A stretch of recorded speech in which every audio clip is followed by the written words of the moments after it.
Erkidegoz kanpoko eragiketak Europar Batasuneko kide ez diren herrialdei edo herrialdetatik egiten diren eragiketak dira. Hau da, aduanetatik pasatzen direnak, bai irteerakoak bai sarrerakoak. Eragiketa horiek bi motatakoak izan daitezke. Importazioak Europar Batasuneko kide ez diren herrialdetako produktuak erosten direnean, kasu honetan mugazterrak eta ordainsariak ordaindu beharko ditu erosleak.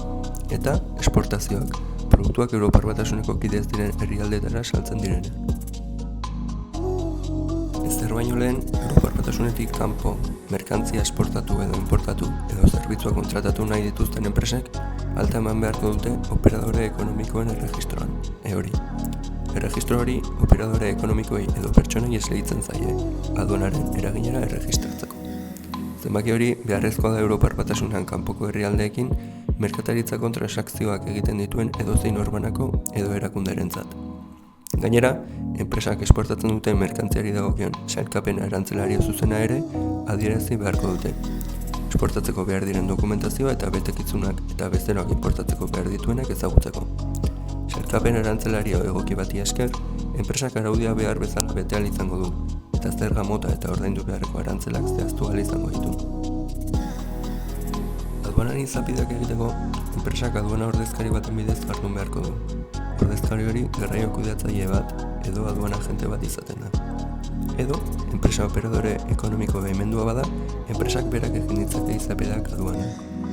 Aduanatik igarotzean, esportatzen edo importatzen den merkantzia erregistratuta geratzen da. Esportazioan, AES Automated Export System sistemaren bidez egiten da. 2023ko maiatzetik ezaguna den DUA ordezkatu duen sistema.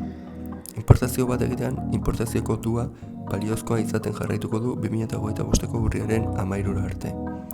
Dokumentu horren bidez, H1 jarriko da. Importazio dokumentuan jasota geratzen dira importazioari lotutako zerga guztiak. Esportazioaren puntu konplexuenetako bat, helmugako herrialdeen importatzeko behar diren dokumentuak identifikatzea eta igortzea da. Nahiz eta importatzailearen erantzukizuna izan, eskatutako dokumentu asko bezeroak aurkeztu beharko ditu. Merkantzien esportazioen kasuan, eragiketa hori bezetik salbuetsita dago, baina oso garrantzitsua da merkantzia importazio edo esportazio gisa izapidetu duela egiaztatzen duen agiria gordetzea. 2023ko maiatzetik Levante bezala ezagutzen den agiria da egiaztatzailea. Merkantzien importazioetan, produktuak aduanara iristen direnean, enpresak bez eta zerga bereziak eta mugazergen tarifak likidatu beharko ditu. 2025ko urrira arte, importazioak importazioko duan islatzen dira. Ziurtagiri digital baten bidez, zerga agentziaren egoitza elektronikoan, Espainiako aduanetan egindako importazio edo esportazio espedienteak ikus daitezke. Erkidegoz kanpoko eragiketa eraginkortasunez eta ez ustekorik gabe egiteko ezinbestekoa da aduanan behar den dokumentazioa ezagutzea eta aurkeztea. Funtsezko dokumentuen artean daude merkataritza faktura, transakzioaren balioa eta baldintza zehazten dituena, eta packing list delako, merkantziaren edukia eta kokopena zehazten dituena. Ondoren, produktu motaren arabera, esportatzeko eta importatzeko lizentzia bereziak eska daitezke, baita osasun ziurtagiriak, fitosanitarioak edo jatorrizkoak ere. Dokumentazio hori osorik eta behar bezala izateak, prozesua arintzen du eta atzerapenak eta zigorrak saihesten ditu. Jatorriz ziurtagiriak funtsezkoak dira helmuga herrialdean aplikatu beharreko arantzelak zehazteko. Merkataritza askeko hitzarmenen esparruan, jatorri arauek ezartzen duten merkantzia batek lehentasunezko muga zerben tratamendua jaso dezakeen. Horretarako, froga dokumentalak aurkeztu behar dira, hala nola, Euruno ziurtagiria edo REC sistemaren pean baimendutako edo erregistatutako esportatzaileek fakturen egindako aitorpena. Dokumentu horiek produktuen lehentasunezko jatorria egiaztatzeko aukera ematen dute, eta horrek muga zergak murriztea edo erabat ezabatzea ekar dezake helburuko herrialdean importatzean. Arau horiek, behar bezala aplikatzeak, abantaila lehiakorrak eskaintzen ditu. Merkatu berriatera iristea errazten du eta merkataritza eragiketen erregitasuna hobetzen du. Funtsezkoa da enpresek herrialderen eta indarrean dagoen merkataritza akordioaren arabera zer jatorri proba mota eskatzen den jakiten.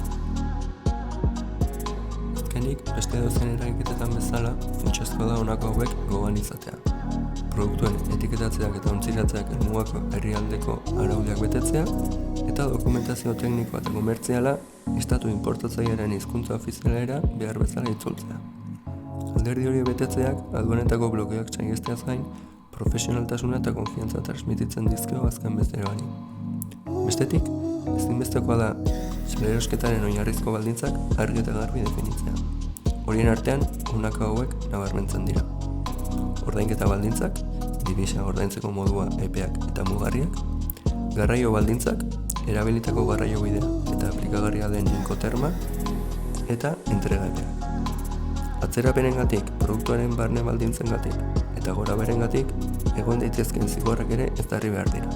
Azkenean, negoziazio argi eta dokumentatuak gatazkak saihesten ditu eta operazioaren arrakaskak errazten du.